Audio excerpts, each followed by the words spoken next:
Hello friend, क्या आप जानते हैं कि आप एक अमेजिंग लाइफ जीने के लिए बने हैं, पर आप उसे जी नहीं पाते क्योंकि आप जो चाहते हैं वो आपको मिल नहीं पाता और फिर आप पूरी जिंदगी दुख में ही बिता देते हैं और उस अमेजिंग लाइफ को जी नहीं पाते। तो आज की इस वीडियो में वो सभी चीजें शेयर करेंगे जिससे आप अपनी लाइफ को अमेजिंग बना सकते हैं। तो चलिए पहले चैप्टर से शुरू करते हैं, जो है what is the power. Power एक तरह से प्यार का दूसरा नाम है और प्यार के बारे में आदिकाल से हर रिलीजन में और हर महान थिंकर, फिलोसोफर, प्रॉफिट और लीडर द्वारा बात की गई है और लिखा गया है। लेकिन हम में से बहुत से लोग उनके बुद्धिमान शब्दों को सही मायनों में नहीं समझ पाए हैं। भले ही उनकी टीचिंग्स अपने समय के लोगों के लिए स्पेसिफिक थी, दुनिया के लिए उनका एक सत्य और संदेश आज भी वही है, प्रेम। क्योंकि जब आप प्यार करते हैं तो आप यूनिवर्स की सबसे बड़ी शक्ति का उपयोग कर रहे होते हैं। अब ऑथर हमें प्यार के पॉजिटिव फोर्स के बारे में बताती हैं। वो कहती हैं कि दुनिया के ग्रेटेस्ट थिंकर्स और सेवियर्स ने जिस तरह से प्यार के बात की है वह उस प्यार से बहुत अलग है जिसे ज्यादातर लोग प्यार समझते हैं। यह अपने परिवार, दोस्तों और पसंदीदा चीजों से प्यार करने से कहीं ज्यादा है, क्योंकि प्यार सिर्फ एक फीलिंग नहीं है, प्यार एक पॉजिटिव फोर्स है। प्यार कमजोर या कोमल नहीं होता, प्रेम जीवन की पॉजिटिव शक्ति है। अब ऑथर हमें बताती हैं कि लव एक फोर्स है जो आपको हिलाता है। आप जो कुछ भी बनना, करना या पाना चाहते हैं वह सब प्रेम से आता है। प्यार के बिना तुम नहीं हिलोगे। आपको सुबह उठने, काम करने, खेलने, नृत्य करने,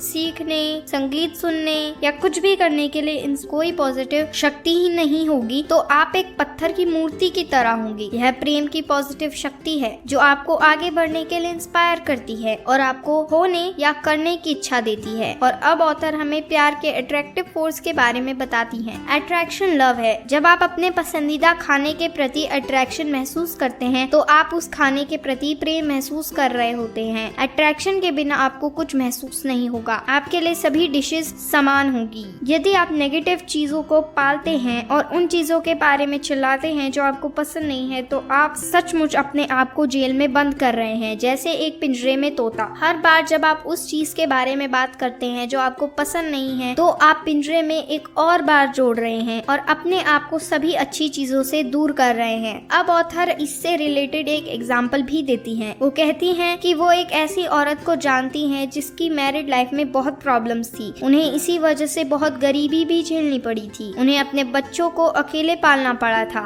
इतनी कठिनाइयों का सामना करने के बावजूद उस महिला ने कभी भी अपने अंदर गुस्सा, नाराजगी या बुरी भावनाएं नहीं आने दी। उन्होंने कभी भी अपने पुराने हस्बैंड के बारे में नेगेटिव नहीं सोचा, बल्कि उन्होंने अपने नए हस्बैंड और यूरोप जाने के बारे में पॉजिटिव सोचा। उनके पास इतने पैसे तो नहीं थे कि वो वहाँ ट्रैवल कर सके, पर उनके पास जितने भी पैसे थे उन्होंने उससे एक पासपोर्ट बनवाया और कुछ छोटे मोटे सामान भी खरीदे जो उन्हें यूरोप की ट्रिप में चाहिए थे। और फिर कुछ समय बाद उन्हें अपना परफेक्ट हस्बैंड मिला। उन्होंने उससे शादी करी और वो स्पेन में चले गए जहाँ उनके हस्बैंड का घर था। अब वो काफी खुश रहती थी। अब जब वो अपनी लाइफ चेंज कर सकती हैं तो आप क्यों नहीं? आपके पास अनलिमिटेड एबिलिटीज हैं सोचने और बोलने की। आपके पास एबिलिटी है हर अच्छी चीज को अपनी तरफ अट्रैक्ट करने की। अब ऑथर हमें दूसरे chapter the power and feelings में बताती हैं कि आप एक फीलिंग बीइंग हैं और यह कोई एक्सीडेंट नहीं है। आपका हर ह्यूमन बॉडी पार्ट इसलिए बना है ताकि आप लाइफ को महसूस कर सकें। आपके पास sense of sight, hearing, taste, smell और टच है जिससे आप कुछ भी फील कर सकते हैं। अब ऑथर हमें बताती हैं कि हमारी फीलिंग्स एक तरह से हमारे लिए फ्यूल है। आपकी फीलिंग्स के बिना थॉट्स और वर्ड्स में कोई पावर नहीं है। आप एक दिन में कितने थॉट सोचते हैं और उनमें से कई थॉट्स आपकी लाइफ में कोई डिफरेंस नहीं लाते क्योंकि उनमें आपकी स्ट्रॉन्ग फीलिंग्स नहीं होती। इसीलिए आप जो फील करते हैं वो मैटर करता है। इमेजिन करिए आपके थॉट्स और वर्ड्स एक रॉकेट शिप की तरह है और आपकी फीलिंग्स फ्यूल है। एक रॉकेट शिप एक व्हीकल है जो फ्यूल के बिना कुछ नहीं कर सकती। सेम वैसे ही आपके थॉट्स और वर्ड्स के साथ है जो फीलिंग्स के बिना कुछ नहीं कर सकते, क्योंकि आपकी फीलिंग्स आपके थॉट्स और वर्ड्स को पावर देती है। यदि आप सोचते हैं कि मैं अपने बॉस को बर्दाश्त नहीं कर सकता तो वह थॉट आपके बॉस के बारे में एक मजबूत नेगेटिव फीलिंग को दिखा रहा है और आप उस नेगेटिव फीलिंग को यूनिवर्स में भेज रहे हैं।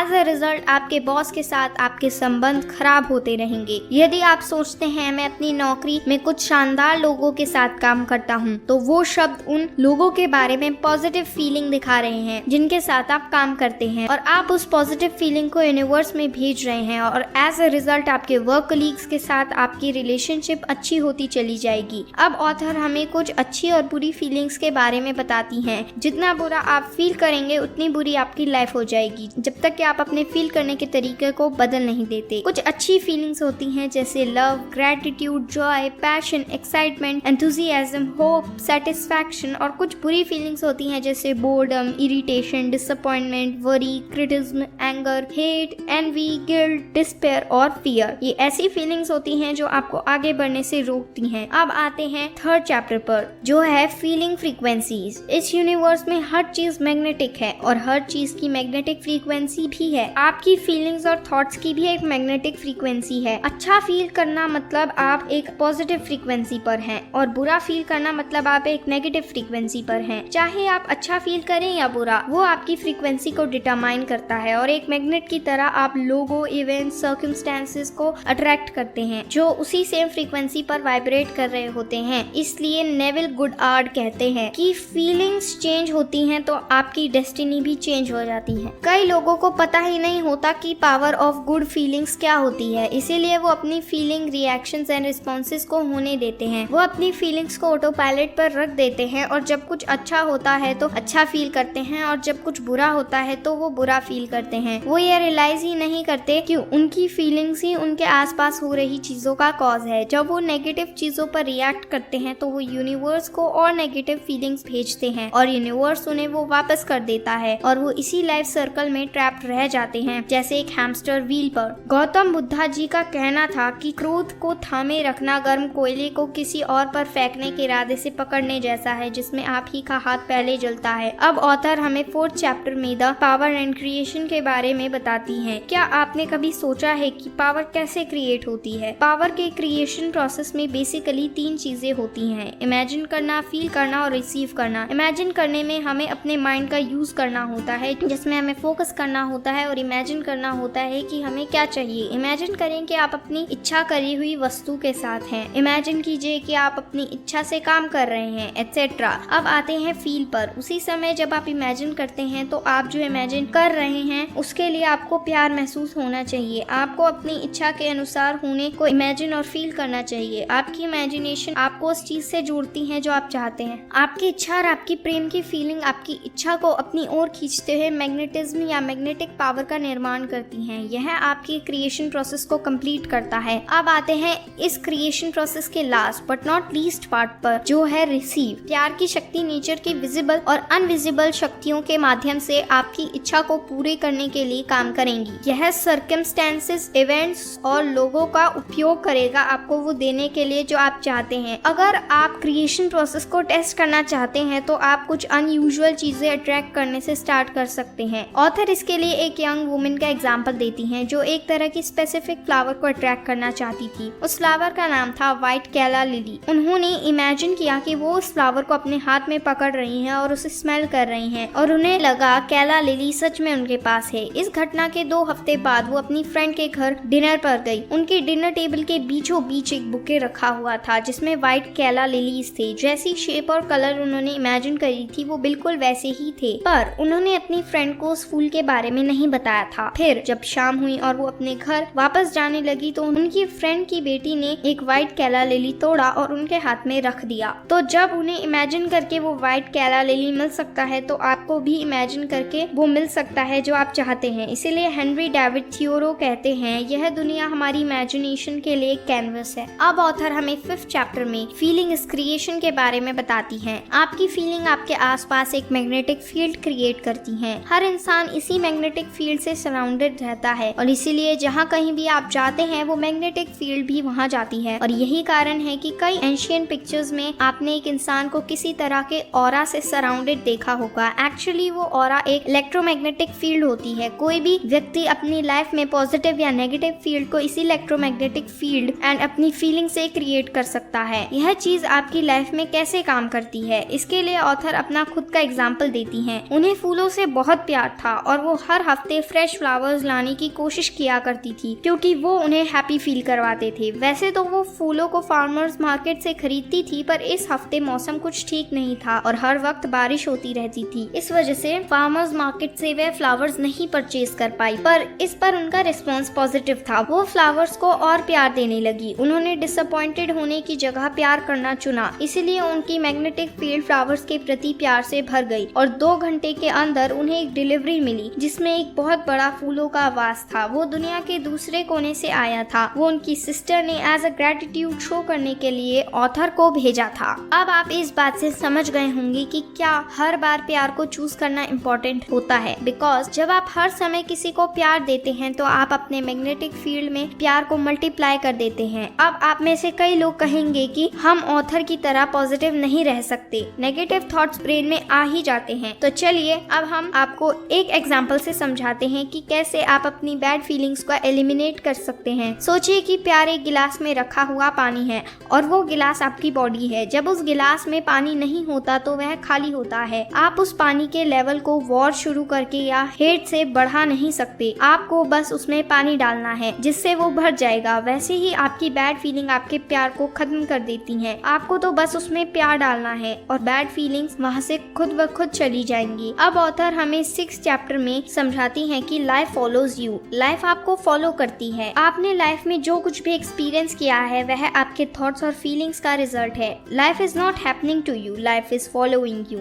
आपका भाग्य आपके हाथों में है। अगर आप ओवरवेट हैं और आप स्ट्रीट पर चल रहे हैं और एक परफेक्ट बॉडी का इंसान आपकी साइड से गुजरता है तो आपको कैसा लगेगा? लाइफ आपके सामने एक हेल्दी बॉडी को प्रेजेंट कर रहा है ताकि आप चूज कर सकें। अगर आप बुरा फील करेंगे कि आपके पास वैसी बॉडी नहीं है तो आप अपने आप से कह रहे हैं कि मुझे वैसी बॉडी नहीं चाहिए, मैं ओवरवेट रहना चाहता हूँ। और अगर आप किसी डिजीज से सफर कर रहे हैं और आप हेल्दी लोगों के आसपास हैं तो आपको कैसा लगेगा? लाइफ आपके सामने हेल्दी लोगों को प्रेजेंट कर रही है ताकि आप चूज कर सके। और जब आप अपने आसपास के लोगों के लिए लव महसूस करेंगे तो आप अपने लिए गुड हेल्थ को चूज कर रहे हैं। दोनों ही सिचुएशंस में एक इंसान किसी तरह के डिजीज से सफर कर रहा है, पर उनमें से एक ने बुरी फीलिंग्स चूज करी और दूसरे ने अच्छी फीलिंग्स चूज की और उसी के हिसाब से उन्हें रिजल्ट्स मिले। अब ऑथर कहती हैं कि हमें उन चीजों से मुंह मोड़ लेना चाहिए जिनसे हम प्यार नहीं करते और उन्हें कोई फीलिंग नहीं देनी चाहिए। हमें उन चीजों से मना नहीं करनी चाहिए जिनसे हम प्यार नहीं करते, क्योंकि जब आप उन्हें मना करते हैं तो आप उन्हें अपनी तरफ अट्रैक्ट करते हैं। इसीलिए एक फेमस मैक्सिम है, see no evil, hear no evil, speak no evil. अब ऑथर हमें 7 चैप्टर में की टू पावर के बारे में बताती हैं। इसमें वो कहती हैं कि लव इज बीइंग अलर्ट। आपको प्यार करने के लिए आपके आसपास की हर चीज से अवेयर होना होगा, अदरवाइज आप चीजों को मिस कर देंगे। क्या आपके साथ कभी ऐसा हुआ है कि आप एक सड़क से जा रहे होते हैं और अचानक आपका एक फ्रेंड चिल्लाकर आपको बुलाता है और आप चौंक जाते हैं क्योंकि वो आपको नहीं दिखता, और मे बी आप एक फ्रेंड को देखते हैं और उसका नाम कई बार लेते हैं और सडनली वो आपको देखकर आपको हाय कहता है। आपको उसे इस तरह बुलाना उसे जगाता है क्योंकि वो इस बात से अवेयर ही नहीं है कि वो एक स्ट्रीट पर है। वो एक ट्रांस में खो जाता है और अपने दिमाग में चल रहे थॉट्स को सुन रहा होता है। इसीलिए भगवत गीता में कहा गया है कि दिमाग उनके लिए एक दुश्मन की तरह एक्ट करता है जो उसे कंट्रोल नहीं करते। अब ऑथर ग्रेटिट्यूड के बारे में बताती हैं। वो कहती हैं कि हर समय जब हम ग्रेटफुल महसूस करते हैं तो हम प्यार दे रहे होते हैं और जो कुछ आप देते हैं वो आप रिसीव भी करते हैं। अब ऑथर हमें 8 चैप्टर में द पावर एंड मनी के बारे में बताती हैं। वो कहती हैं कि जब आप मनी के प्रति अपना फील करने का तरीका बदलेंगे तो आपकी लाइफ में मनी का अमाउंट भी बढ़ेगा। जितना बेटर आप मनी के बारे में फील करेंगे उतना ही पैसा आप अपनी ओर मैग्नेटाइज करेंगे। यदि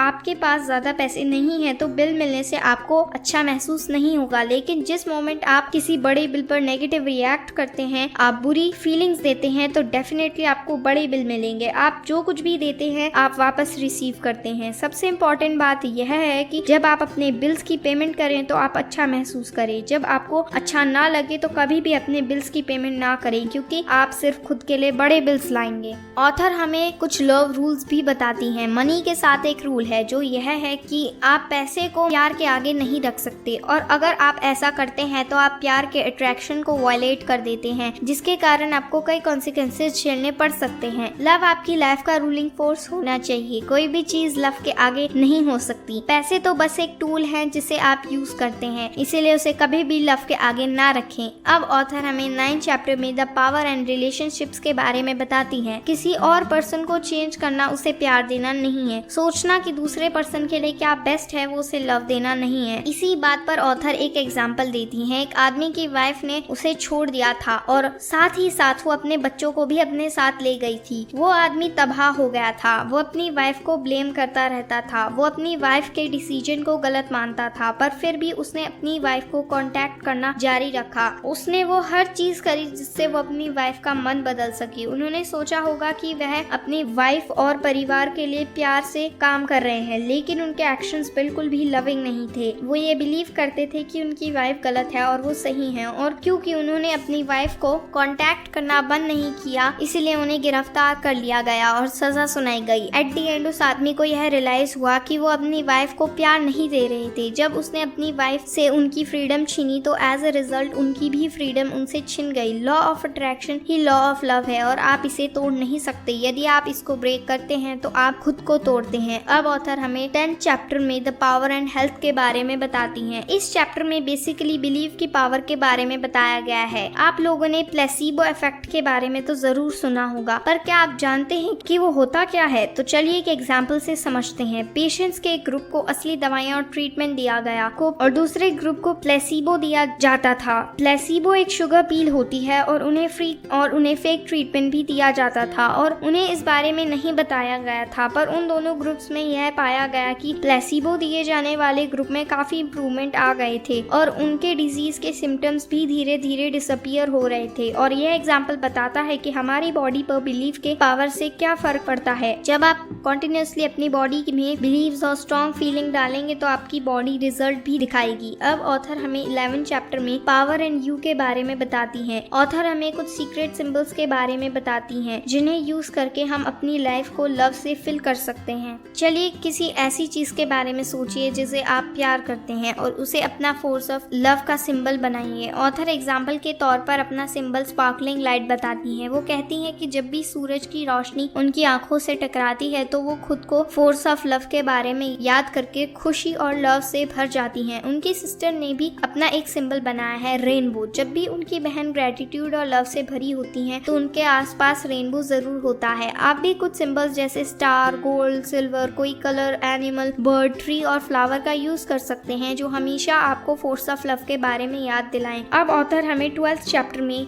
द पावर एंड लाइफ के बारे में बताती हैं। द ओनली रीजन कि आप किसी और को उसके शरीर छोड़ने के बाद नहीं देख सकते क्योंकि आप लव की फ्रीक्वेंसी को भी नहीं देख सकते। असल में वो इंसान अपना शरीर छोड़ने के बाद लव की फ्रीक्वेंसी में चला जाता है और हम इंसान लव की फ्रीक्वेंसी को नहीं देख सकते, पर हम उन्हें महसूस कर सकते हैं। आप उन्हें ग्रीफ या डिस्पेयर में नहीं देख सकते क्योंकि ये फ्रीक्वेंसीज लव की फ्रीक्वेंसी के कहीं आसपास भी नहीं आती। लेकिन जब आप लव और ग्रेटिट्यूड की हाईएस्ट फ्रीक्वेंसी पर होते हैं तब आप उन्हें फील कर सकते हैं। वो आपसे कभी भी दूर नहीं है, ना ही आप उनसे अलग हैं। हम सब फोर्स ऑफ लव से जुड़े हुए हैं। यह सब हमने आपको रोंडा ब्रायन की द पावर बुक से बताया है। होप सो आपको यह वीडियो पसंद आई होगी और इससे कुछ वैल्यूएबल लेसन भी मिले होंगे। So please like, share, comment, subscribe and don't forget to press the bell icon. Thanks for watching. Bye bye.